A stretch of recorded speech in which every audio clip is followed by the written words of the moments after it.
Hello, Namaskar, Sat Sri Akal, friends. So today's topic is inertia. Unit 3, Laws of Motion Physics 11th. So what is inertia? Inertia is the inability, asamartha, ajogata. So asamartha, ajogata, inability of a body to change its state by itself. That is, an external force is required to change the state of the body. So this is how we define inertia. So it is in Punjabi jadta. ਮਤਲਬ ਕਿ ਕੋਈ ਚੀਜ਼ ਜਿੱਦਾਂ ਹੈਗੀ ਆ ਉਦਾਂ ਹੀ ਰਹਿੰਦੀ ਆ, ਆਪਣੇ ਆਪ ਨੂੰ ਨਹੀਂ ਬਦਲਦੀ। ਵੀ ਜੇ ਉਹ ਰੁਕੀ ਹੋਈ ਰਹਿੰਦੀ ਆ ਤੇ ਉਹ ਰੁਕੀ ਹੋਈ ਆ। ਜਿੱਦਾਂ ਇੱਕ ਪੱਥਰ ਪਿਆ ਹੈਗਾ ਬੜਾ, ਮੰਨ ਲਓ 10 ਕਿਲੋ ਦਾ ਇੱਕ ਜਗ੍ਹਾ ਤੇ, ਕਈ ਸਾਲ ਹੋ ਗਏ, ਉਹ 10 ਕਿਲੋ ਦਾ ਪੱਥਰ ਉੱਥੇ ਹੀ ਪਿਆ ਹੈਗਾ, ਜ਼ਮੀਨ ਦੇ ਉੱਪਰ ਪਿਆ, ਕਿਤੇ ਗੱਡਿਆ ਵੀ ਨਹੀਂ ਹੋਇਆ। ਜਿੰਨੀ ਦੇਰ ਕੋਈ ਬੱਚਾ, ਕੋਈ ਵੱਡਾ, ਕੋਈ ਜਾਣਾ ਉਹਨੂੰ ਹਿਲਾਉਂਦਾ ਨਹੀਂ, ਉਨੀ ਦੇਰ ਉਹ ਪੱਥਰ ਉੱਥੇ ਪਿਆ ਹੀ ਰਹੂਗਾ, ਕਈ ਸਾਲ ਪਿਆ ਰਹੂਗਾ, ਜਿੰਨੀ ਦੇਰ ਤੱਕ ਉਹਨੂੰ ਆਪਾਂ ਹਿਲਾਵਾਂਗੇ ਨਹੀਂ। ਇਨਰਸ਼ੀਆ ਕੀ, ਉਹਦੀ ਇਨਐਬਿਲਿਟੀ ਆ, ਆਪਣੇ ਆਪ ਕੋਈ ਚੀਜ਼ ਆਪੇ ਹੀ ਨਹੀਂ ਤੁਰ ਕੇ ਕਿਤੇ ਚਲ ਜਾਊਗੀ, ਚੱਲ ਫਿਰ ਕੇ ਕਿਤੇ ਚਲ ਜਾਊਗੀ। It is the inability of a body to change its state by itself. ਆਪਣੇ ਆਪ, ਇਟਸੈਲਫ ਆਪਣੇ ਆਪ, ਖੁਦ, ਉਹ ਆਪਣੀ ਅਵਸਥਾ, ਸਟੇਟ ਮੈਨੇ ਅਵਸਥਾ। ਸੋ ਸਟੇਟ ਤੋਂ ਭਾਵ ਇੱਥੇ ਕੀ ਆਪਾਂ ਲੈਂਦੇ ਆ, ਅਵਸਥਾ, ਅਵਸਥਾ।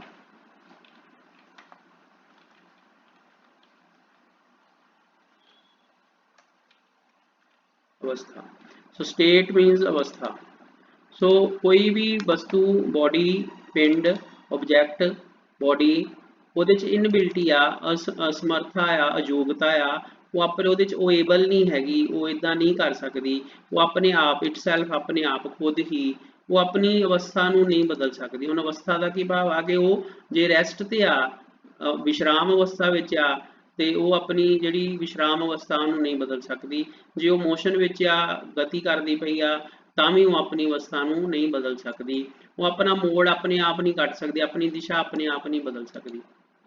ਇਹ ਇਨਐਬਿਲਿਟੀ ਆ ਕਿਸੇ ਵੀ ਬੋਡੀ ਦੇ ਵਿੱਚ। ਇਹਨੂੰ ਇਨਰਸ਼ੀਆ ਕਹਿੰਦੇ ਆ, ਜੜਤਾ। ਵੀ ਜਿਹੜੀ ਚੀਜ਼ ਜਿੱਦਾਂ ਹੈਗੀ ਆ ਉਦਾਂ ਹੀ ਰਹਿਣਾ ਚਾਹੁੰਦੀ ਆ। ਜੇ ਉਹਨੂੰ ਤੁਸੀਂ ਉਹਦੀ ਅਵਸਥਾ ਨੂੰ ਬਦਲਣਾ ਤਾਂ ਇੱਕ ਐਕਸਟਰਨਲ ਫੋਰਸ ਜਿਹੜਾ ਹੈਗਾ, ਐਕਸਟਰਨਲ ਬਾਹਰੋਂ ਫੋਰਸ ਲਾਣਾ ਪਊਗਾ। ਮਤਲਬ ਇਹ ਨਹੀਂ ਹੋ ਸਕਦਾ ਕਿ ਬੋਡੀ ਦੇ ਅੰਦਰ ਹੀ ਕੋਈ ਫੋਰਸ ਪੈਦਾ ਹੋ ਜਾਵੇ ਤੇ ਉਹਨੂੰ ਕਰੇ, ਇੱਦਾਂ ਨਹੀਂ। ਬਾਹਰੋਂ ਇੱਕ ਫੋਰਸ ਲਾਣਾ ਪੈਂਦਾ ਹੈਗਾ।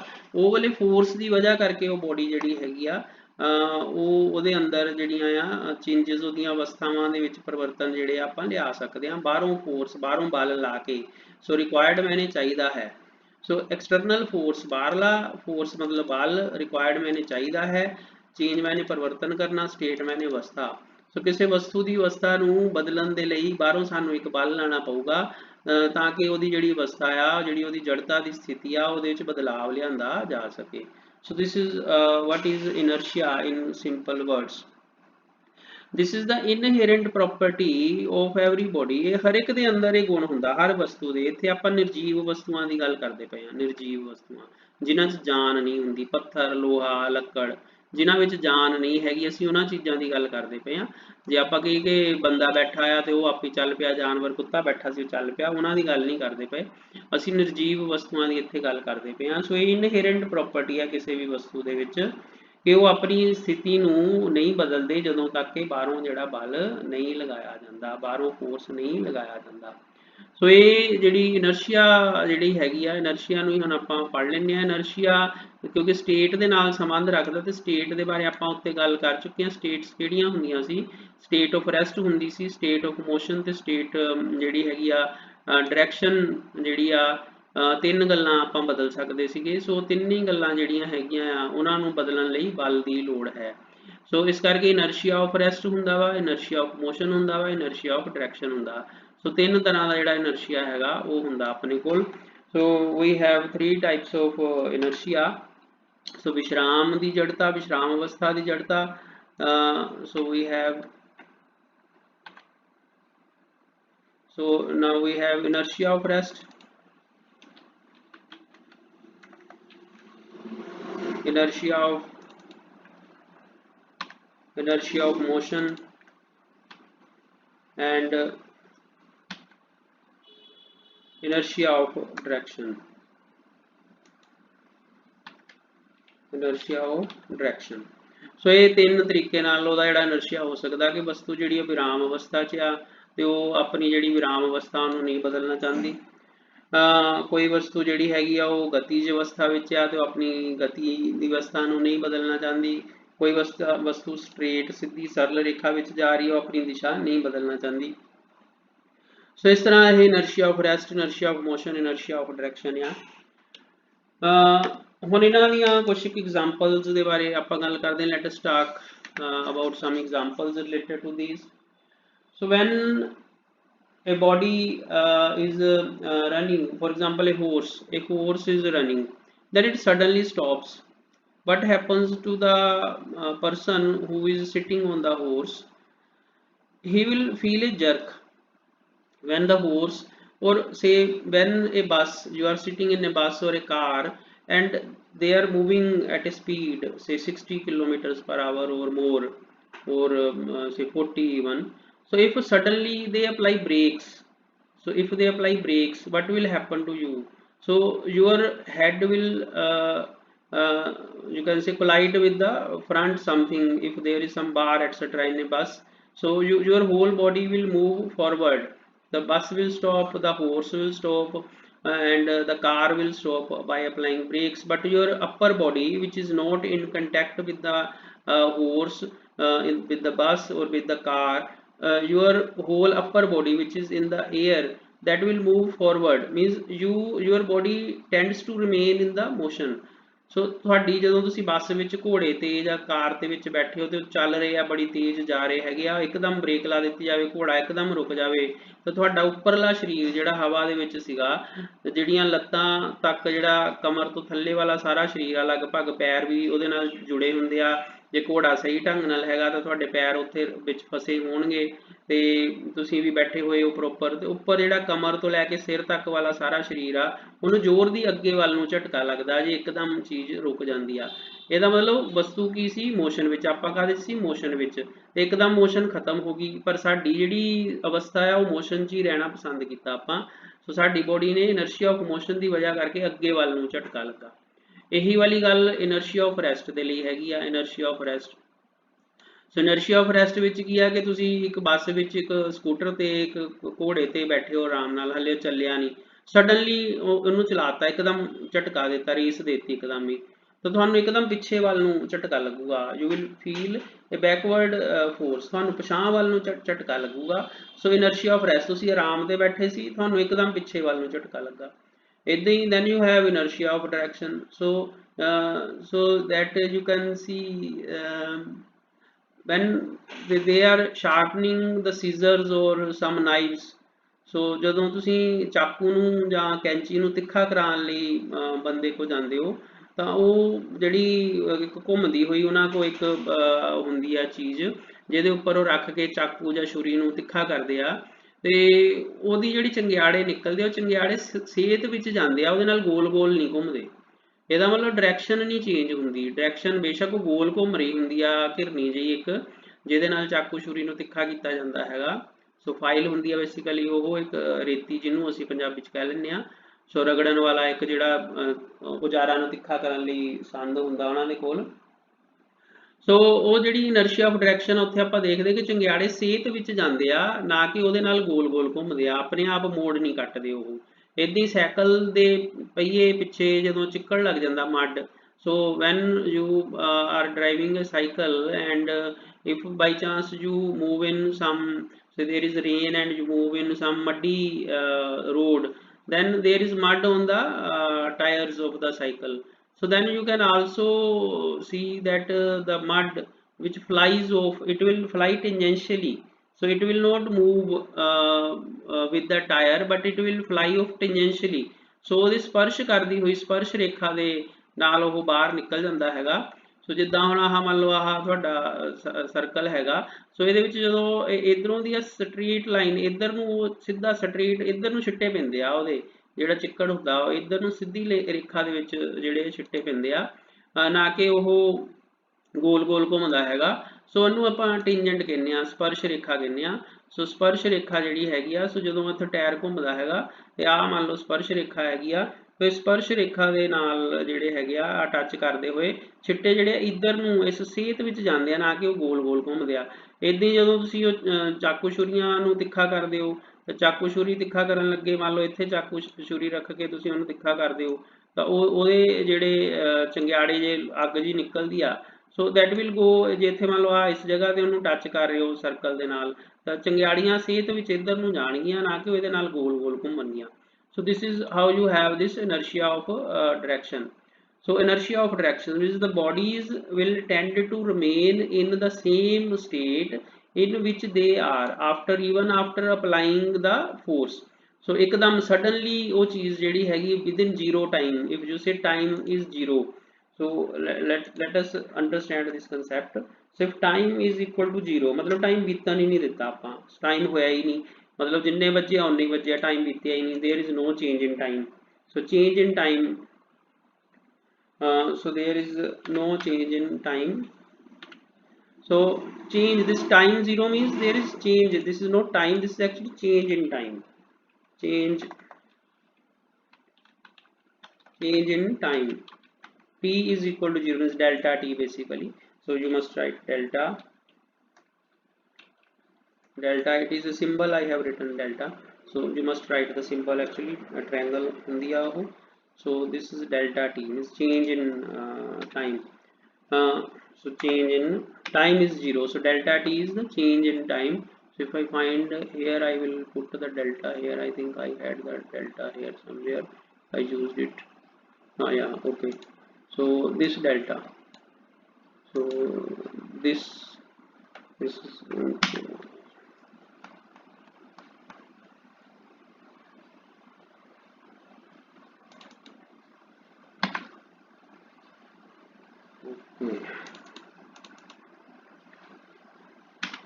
let it be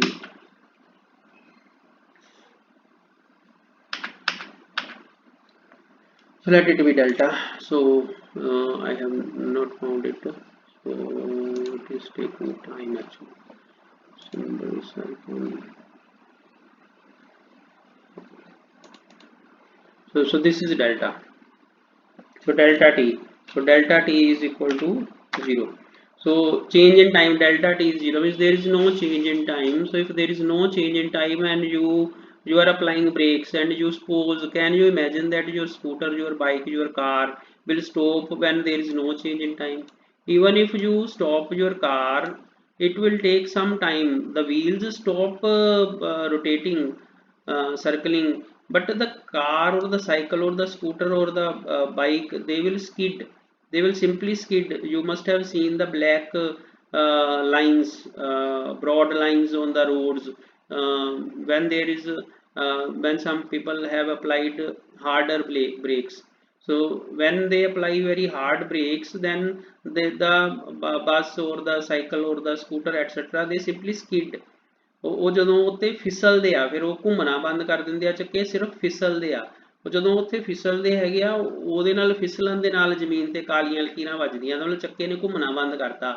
ਪਰ ਇਹਦਾ ਮਤਲਬ ਰੁਕੀ ਨਹੀਂ ਮਤਲਬ ਡੈਲਟਾ ਟੀ ਕਦੇ ਵੀ ਜ਼ੀਰੋ ਨਹੀਂ ਹੁੰਦਾ ਸੋ ਇਸ ਕਰਕੇ ਤੁਹਾਨੂੰ ਥੋੜਾ ਟਾਈਮ ਲੱਗਦਾ ਆਪਣੀ ਅਵਸਥਾ ਦੇ ਵਿੱਚੋਂ ਨਿਕਲਣ ਨੂੰ ਵੀ ਜੇ ਉਹਨੂੰ ਤੁਸੀਂ ਰੋਕਿਆ ਹੈਗਾ ਤੇ ਉਹ ਬੇਸ਼ੱਕ ਬ੍ਰੇਕਾਂ ਲਾ ਕੇ ਚੱਕੇ ਘੁੰਮਣਾ ਬੰਦ ਕਰਤੇ ਟਾਇਰ ਨਹੀਂ ਘੁੰਮਦੇ ਪਏ ਪਰ ਉਹ घिसड़ती हुई फिसलती हुई थोड़ी दूर जाके रुकूगी चीज़ एकदम नहीं रुकती सो ये inertia of rest inertia of motion inertia of direction की गल हैगी आ सो ये होर एग्जाम्पल्स भी हैगियां for example so I will briefly go through so when a running horse suddenly stops so running horse means वो मोशन च सीगा वो एकदम रुक गया उपर बैठी सवारी जिहड़ा पैसेंजर या राइडर आ तो राइडर जिहड़ा हैगा ही विल और she will feel a forward ਅਗਾਂਹ ਵਾਲੇ ਪਾਸੇ ਨੂੰ ਉਹਦੇ ਤੇ ਇੱਕ ਫੋਰਸ ਲੱਗੂਗਾ when a horse suddenly starts moving ਜੇ ਇੱਕ ਘੋੜਾ ਇੱਕਦਮ ਹੀ ਚੱਲਣਾ ਸ਼ੁਰੂ ਕਰ ਦੇ ਰੁਕਿਆ ਹੋਇਆ ਸੀ ਇੱਕਦਮ ਹੀ ਦੌੜ ਪਵੇ ਤਾਂ ਉੱਪਰ ਬੈਠੀ ਸਵਾਰੀ ਨੂੰ ਪਿੱਛੇ ਨੂੰ ਝਟਕਾ ਲੱਗੂਗਾ ਸੋ ਇਹੀ ਸਿਚੁਏਸ਼ਨ ਸਕੂਟਰ ਸਾਈਕਲ ਬੱਸ ਜਾਂ ਹੋਰ ਦੇ ਵਿੱਚ ਹੋਏਗੀ ਕਿ ਬੱਸ ਇੱਕਦਮ ਤੇਜ਼ ਕਰਦੀ ਤੁਹਾਨੂੰ ਪਿੱਛੇ ਨੂੰ ਝਟਕਾ ਲੱਗਦਾ ਹੈਗਾ ਸੋ ਵੀ ਹਿੱਟ ਏ ਕਾਰਪੈਟ ਅਸੀਂ ਇੱਕ ਦਰੀ ਨੂੰ ਕੁੱਟਦੇ ਹੈਗੇ ਆ ਸੋਟੀ ਮਾਰਦੇ ਆ ਦਰੀ ਨੂੰ ਕਾਰਪੈਟ ਨੂੰ ਗਲੀਚੇ ਨੂੰ ਗੱਦੇ ਨੂੰ ਕੁੱਟਦੇ ਆ ਤਾਂ ਕਿ ਉਹ ਚੋਂ ਮਿੱਟੀ ਘੱਟਾ ਬਾਹਰ ਨਿਕਲ ਜਾਵੇ to remove the dust particles so we hit a carpet or a quilt or something like that with a stick so that we can remove dust from it. So what actually happens when we hit that you can say carpet, so the carpet comes into motion. So carpet ਗਤੀ ਕਰਨ ਲੱਗ ਜਾਂਦੀ ਆ, ਪਰ ਜਿਹੜੀ ਮਿੱਟੀ ਉਹਦੇ ਵਿੱਚ ਹੁੰਦੀ ਆ ਉਹ ਗਤੀ ਨਹੀਂ ਕਰਦੀ, ਉਹ ਉੱਥੇ ਹੀ ਰਹਿ ਜਾਂਦੀ ਆ। ਇਸ ਕਰਕੇ ਉਹ ਉਹਦੇ ਵਿੱਚੋਂ ਅਲੱਗ ਹੋ ਜਾਂਦੀ ਆ ਤੇ ਮਿੱਟੀ ਵਿੱਚੋਂ ਬਾਹਰ ਨਿਕਲ ਜਾਂਦੀ ਆ। ਤੇ ਕਮਰੇ ਵਿੱਚ ਹਵਾ ਦੇ ਮੋਸ਼ਨ ਹੋ ਰਹੀ ਹੁੰਦੀ ਆ, ਆਪਾਂ ਨੂੰ ਬੇਸ਼ੱਕ ਨਹੀਂ ਪਤਾ, ਕਮਰੇ 'ਚ ਹਵਾ ਦੇ ਕਣ ਬੜੀ ਤੇਜ਼ੀ ਨਾਲ ਇੱਧਰ ਉੱਧਰ ਹਿੱਲ ਜੁਲ ਕਰਦੇ ਹੁੰਦੇ ਆ, ਉਹ ਫਿਰ ਧੱਕਾ ਮਾਰ ਦਿੰਦੇ ਆ ਉਹਨਾਂ ਨੂੰ ਤੇ ਕਮਰੇ ਵਿੱਚ ਮਿੱਟੀ ਫੈਲ ਜਾਂਦੀ ਆ। ਤੁਸੀਂ ਦੇਖਿਆ ਹੋਣਾ, ਖੈਰ ਇਸ ਗੱਲ ਦਾ ਇਹਦੇ ਨਾਲ ਲਿੰਕ ਨਹੀਂ ਹੈਗਾ। So ਇੱਥੇ ਸਿਰਫ ਇਹੀ ਜ਼ਰੂਰੀ ਹੈ ਕਿ we hit a carpet and the carpet comes in motion and the dust particles are removed and so this is the way, so this is because of the inertia of motion, you can say, or inertia of rest. The dust particles are at rest, so inertia of rest, because of inertia of rest dust particles gets separated from the carpet. So then similarly, if you have a cloth placed under a book on a table and you suddenly give a jerk or pull the cloth very hardly, then the book remains on the table and the cloth can be removed. So usually the magicians do this trick usually. So they have a cloth placed on a table and they have a book placed on that cloth. They suddenly you can say pull the clothes with a jerk with a stronger force within short time and the cloth is removed, the book remains on the table. So this is how you have, or you can have a glass of water, empty glass of water, and you can place a playing card, ਤਾਸ਼ ਦਾ ਪੱਤਾ glass ਦੇ ਉੱਪਰ ਰੱਖ ਦੋ ਤੇ ਉਹਦੇ ਉੱਪਰ ਇੱਕ ਰੁਪਏ ਦਾ ਕੁਆਇਨ ਜਾਂ 2 ਰੁਪਏ 5 ਰੁਪਏ ਦਾ ਕੁਆਇਨ ਰੱਖ ਕੇ ਤੇ ਤਾਸ਼ ਦੇ ਪੱਤੇ ਨੂੰ ਆਪਣੀਆਂ ਉਂਗਲਾਂ ਦੇ ਨਾਲ ਇੱਕ ਕਰੋ, ਜਿੱਦਾਂ ਆਪਾਂ ਕੈਰਮ ਬੋਰਡ ਖੇਡਦੇ ਹਾਂ, ਪੱਤੇ ਦੇ ਉੱਪਰ ਮਾਰੋ ਤੇ ਤਾਸ਼ ਦਾ ਪੱਤਾ ਉੱਥੋਂ ਨਿਕਲ ਜਾਊਗਾ ਤੇ ਕੁਆਇਨ ਗਲਾਸ ਦੇ ਵਿੱਚ ਡਿੱਗ ਜਾਊਗਾ। ਸੋ ਇਹ ਵੀ ਇਨਰਸ਼ੀਆ ਆਫ ਰੈਸਟ ਦੀ ਐਗਜ਼ਾਮਪਲ ਆ ਕਿ ਜਿਹੜਾ ਕੁਆਇਨ ਆ ਉਹ ਰੈਸਟ ਤੇ ਹੀ ਰਹਿ ਗਿਆ, ਪੱਤਾ ਥੱਲੇੋਂ ਨਿਕਲ ਗਿਆ ਤੇ ਉਹ ਰੈਸਟ ਤੇ ਰਹਿਣ ਕਰਕੇ ਗਲਾਸ ਦੇ ਵਿੱਚ ਡਿੱਗ ਪਿਆ। So if a cloth so then you have seen the athletes running. So athletes ਜਿਹੜੇ ਹੈਗੇ ਆ ਉਹ ਦੌੜ ਕੇ ਆਉਂਦੇ ਆ, ਦੌੜ ਕੇ ਇੱਥੋਂ ਆ ਕੇ ਫਿਰ ਜੰਪ ਮਾਰਦੇ ਆ, ਪਹਿਲਾਂ ਪਿੱਛੋਂ ਦੌੜ ਕੇ ਆਉਂਦੇ then they jump. So athletes run from a long distance then they jump. ਜੇ ਉਹ ਇੱਥੇ ਖੜੇ ਹੋ ਕੇ ਇੱਕ ਬੰਦੇ ਨੂੰ ਕੋਈ ਛਾਲ ਮਾਰਨੀ ਤਾਂ ਇੱਥੇ ਤੱਕ ਹੀ ਛਾਲ ਵੱਜੂਗੀ, ਪਰ ਜੇ ਪਿੱਛੋਂ ਦੌੜ ਕੇ ਆ ਕੇ ਛਾਲ ਮਾਰੀ ਤਾਂ ਦੂਰ ਤੱਕ ਜਾਊਗਾ। So this is how athletes run some distance before jumping. So taking a long jump. So then similarly, if you jump from a moving bus or a moving train, you may get some injuries. ਜੇ ਤੁਸੀਂ ਚੱਲਦੀ ਹੋਈ ਬੱਸ ਜਾਂ ਚੱਲਦੀ ਹੋਈ rail ਗੱਡੀ 'ਚੋਂ ਛਾਲ ਮਾਰ ਦਿੰਦੇ ਆ ਤੇ ਤੁਸੀਂ ਜ਼ਮੀਨ ਤੇ, ਕਿਉਂਕਿ ਛਾਲ ਮਾਰਦੇ ਪੈਰ ਤੁਹਾਡੇ ਜ਼ਮੀਨ ਨਾਲ ਚੁੰਬੜ ਗਏ ਤੇ ਜ਼ਮੀਨ ਨਾਲ ਚੁੰਬੜਦੇ ਸਾਰ ਤੁਹਾਡੇ ਪੈਰਾਂ ਦੇ ਵਿੱਚ ਇੰਨਾ ਜ਼ੋਰ ਨਹੀਂ ਹੁੰਦਾ ਕਿ ਉਨੀ ਸਪੀਡ ਨਾਲ ਤੁਹਾਨੂੰ ਅੱਗੇ ਦੌੜਾ ਸਕੇ ਤੇ ਤੁਸੀਂ ਉੱਥੇ ਜਾਮ ਹੋ ਜਾਂਦੇ ਆ ਤੇ ਤੁਹਾਡਾ ਸਰੀਰ ਹੱਲੇ ਮੋਸ਼ਨ 'ਚ ਹੀ ਹੁੰਦਾ ਤੇ ਤੁਸੀਂ ਡਿੱਗ ਪੈਂਦੇ ਆ ਤੇ ਤੁਹਾਡੇ ਸਿਰ ਤੇ ਮੂੰਹ ਤੇ ਕਿਤੇ ਸੱਟਾਂ ਲੱਗ ਸਕਦੀਆਂ। ਇਸ ਕਰਕੇ ਚੱਲਦੀ ਹੋਈ ਬੱਸ ਕਾਰ ਦੇ ਵਿੱਚੋਂ ਗੱਡੀ 'ਚੋਂ ਛਾਲ ਨਹੀਂ ਮਾਰਨੀ ਚਾਹੀਦੀ। ਜਦੋਂ ਆਪਾਂ ਕਿਸੇ ਗੇਂਦ ਨੂੰ ਚੱਲਦੀ ਹੋਈ ਗੱਡੀ ਦੇ ਵਿੱਚੋਂ ਯੂਨੀਫਾਰਮ ਵੈਲੋਸਿਟੀ ਦੇ ਨਾਲ ਸੁੱਟਦੇ ਹਾਂ ਤੇ ਉਹ ਉਸੇ ਬੰਦੇ ਕੋਲ ਆਉਂਦੀ। ਮੰਨ ਲਓ ਕਿ ਇੱਕ ਗੱਡੀ ਜਿਹੜੀ ਹੈਗੀ ਆ ਉਹ ਬੜੀ ਰਫ਼ਤਾਰ ਦੇ ਨਾਲ, ਪੂਰੀ ਸਪੀਡ ਦੇ ਨਾਲ ਜਲੰਧਰ ਤੋਂ ਦਿੱਲੀ ਜਾ ਰਹੀ ਹੋਵੇ ਤਾਂ ਤੁਸੀਂ ਉਹ ਗੱਡੀ ਦੇ ਵਿੱਚ ਬੈਠੇ ਆ, ਤੁਸੀਂ ਆਪਣੀ ਗੇਂਦ ਨਾਲ ਖੇਡਣ ਲੱਗ ਗਏ, ਗੇਂਦ ਕੈਚ ਕਰਨ ਲੱਗੇ ਆਪਣੇ ਆਪ ਹੀ, ਤਾਂ ਤੁਸੀਂ ਦੇਖੋਗੇ ਗੇਂਦ ਹਰ ਵੇਲੇ ਤੁਹਾਡੇ ਹੱਥ 'ਚ ਡਿੱਗਦੀ ਪਈ ਆ। ਬੇਸ਼ੱਕ ਤੁਸੀਂ ਬੜੀ ਤੇਜ਼ੀ ਨਾਲ, ਗੱਡੀ ਦੀ ਸਪੀਡ 100 150 ਹੈਗੀ ਆ, 200 ਵੀ ਹੋ ਸਕਦੀ ਆ, ਤਾਂ ਗੱਡੀ ਦੀ ਸਪੀਡ ਦੇ ਨਾਲ ਜੇ ਤੁਸੀਂ ਜਾ ਵੀ ਰਹੇ ਹੋ ਤਾਂ ਵੀ ਗੇਂਦ ਨੂੰ ਉੱਪਰ ਉਛਾਲ ਰਹੇ ਹੋ ਤਾਂ ਗੇਂਦ ਤੁਹਾਡੇ ਹੱਥ 'ਚ ਹੀ ਡਿੱਗ ਰਹੀ ਆ। ਉਹਦਾ ਕਾਰਨ ਕੀ ਆ ਕਿ ਤੁਸੀਂ ਵੀ ਗੱਡੀ ਦੇ ਨਾਲ, ਜੇ ਗੱਡੀ ਦੀ ਸਪੀਡ 150 ਆ, ਰੇਲ ਗੱਡੀ ਦੀ ਤੁਹਾਡੀ ਵੀ 150 ਆ, ਤਾਂ ਗੇਂਦ ਜਿਹੜੀ ਤੁਸੀਂ ਫੜੀ ਹੋਈ ਆ ਉਹਦੀ ਸਪੀਡ ਵੀ 150 ਆ। ਸੋ ਦੋਨਾਂ ਦੀ ਸਪੀਡ 150 ਆ, ਇਸ ਕਰਕੇ the things are happening. So then similarly we shake the branches of a tree to get the fruits. ਸੋ ਅਸੀਂ ਕਿਸੇ ਵੀ ਬ੍ਰਿਕਸ਼ ਨੂੰ ਹਿਲਾਉਂਦੇ ਆ, ਉਹਦੀਆਂ ਟਹਿਣੀਆਂ ਨੂੰ ਫੜ ਕੇ ਹਿਲਾਉਂਦੇ ਆ ਤਾਂ ਉੱਥੇ ਜਿਹੜੇ ਪੱਕੇ ਹੋਏ ਫਲ ਆ ਜਾਂ ਪੱਤੇ ਆ, ਜਿਹੜੇ ਪੱਕ ਗਏ ਪੱਤੇ ਜਾਂ ਕਹਿ ਲਓ ਖਰਾਬ ਹੋ ਚੁੱਕੇ ਆ, ਪੀਲੇ ਹੋ ਚੁੱਕੇ ਆ, ਉਹ ਬ੍ਰਿਕਸ਼ ਤੋਂ ਡਿੱਗ ਪੈਂਦੇ ਆ, ਬ੍ਰਿਕਸ਼ ਨੂੰ ਹਿਲਾਉਣ ਦੇ ਨਾਲ ਉਹ ਪੱਤੇ ਡਿੱਗ ਪੈਂਦੇ ਆ। ਸੋ ਇਹ ਸਾਰੀਆਂ examples inertia of rest, inertia of motion, inertia of direction ਨਾਲ ਸੰਬੰਧਿਤ ਸੀਗੀਆਂ। So similarly I already have talked about the sparks coming out of a grinding stone or tangential to the rotating stone. ਸੋ ਜਿਹੜੀ ਆਪਾਂ ਗੱਲ ਕੀਤੀ ਸੀ ਕਿ ਜਦੋਂ ਅਸੀਂ ਚਾਕੂ ਛੁਰੀਆਂ ਨੂੰ ਤਿੱਖਾ ਕਰਦੇ ਹਾਂ ਤਾਂ ਗ੍ਰਾਈਂਡਿੰਗ ਸਟੋਨ ਉਹਨੂੰ ਕਹਿੰਦੇ ਆ। ਸੋ ਗ੍ਰਾਈਂਡਿੰਗ ਸਟੋਨ ਜਿਹੜਾ ਹੈਗਾ ਵਾ ਜਿਹਨੂੰ ਰੇਤੀ ਆਪਾਂ ਕਹਿ ਸਕਦੇ ਹਾਂ, ਰਗੜਨ ਵਾਲਾ ਪੱਥਰ ਜਿਹੜਾ ਹੈਗਾ, ਸੋ ਲੋਹੇ ਜਿਹੇ ਦਾ ਹੁੰਦਾ ਗੋਲ ਜਿਹਾ, ਸਾਈਕਲਾਂ ਸੁਕਲਾਂ ਦੇ ਅੱਗੇ ਲਾ ਕੇ ਗਲੀਆਂ ਮਹੱਲਿਆਂ 'ਚ ਘੁੰਮਦੇ ਹੁੰਦੇ ਸੀ। ਅੱਜ ਕੱਲ੍ਹ ਉਹ ਬਿਜਲੀ ਨਾਲ ਚੱਲਣ ਵਾਲੀਆਂ ਫੈਕਟਰੀਆਂ 'ਚ ਲੱਗ ਗਏ ਹੈਗੇ ਆ, ਤਾਂ ਉੱਤੇ ਚਾਕੂ ਛੁਰੀ ਰੱਖ ਕੇ ਤਿੱਖੀ ਕੀਤੀ ਜਾਂਦੀ ਆ। ਸੋ ਉਹਦੇ 'ਚੋਂ ਜਿਹੜੀ ਸਪਾਰਕਿੰਗ ਹੈਗੀ ਆ, ਜਿਹੜੀਆਂ ਚੰਗਿਆੜੀਆਂ ਹੁੰਦੀਆਂ ਆ, ਉਹ ਟੈਂਜੈਂਸ਼ੀਅਲ ਨਿਕਲਦੀਆਂ ਹੈਗੀਆਂ ਆ। ਤਾਂ ਜਿਹੜੀ ਮੱਡ ਹੁੰਦੀ ਆ ਕਿਸੇ ਵੀਲ ਦੇ ਨਾਲ ਮੂਵਿੰਗ ਵਹੀਕਲ ਦੇ, ਉਹ ਫਲਾਈ ਆਫ ਟੈਂਜੈਂਸ਼ੀਅਲੀ ਕਰਦੀ ਹੈਗੀ। So these are some of the examples. So ਜਿਹੜੀਆਂ ਕਿ ਆਪਾਂ ਇਹ ਗੱਲਬਾਤ ਕੀਤੀ। ਸੋ ਇਨਰਸ਼ੀਆ ਦਾ ਜਿਹੜਾ ਕੰਸੈਪਟ ਸੀਗਾ ਉਹ ਇੱਥੇ ਆਪਣਾ ਕੰਪਲੀਟ ਹੋ ਜਾਂਦਾ ਹੈਗਾ। ਸੋ ਬੇਸਿਕਲੀ ਅਸੀਂ ਇਨਰਸ਼ੀਆ ਦੇ ਬਾਰੇ ਪੜ੍ਹਿਆ ਕਿ ਇਨਰਸ਼ੀਆ ਕੀ ਹੈਗਾ, ਇਨਐਬਿਲਿਟੀ ਹੈਗੀ ਆ। ਫਿਰ ਇਨਰਸ਼ੀਆ ਦੀਆਂ ਕਿਸਮਾਂ ਦੇ ਬਾਰੇ ਆਪਾਂ ਪੜ੍ਹਿਆ। So we studied the definition of inertia. We have come to know about the types of inertia. These are the types of inertia, you can say. So types of inertia, inertia, and these are the types of inertia. And then we have discussed some examples of these types of inertia. So you can go through your book also to read these things. So thank you very much.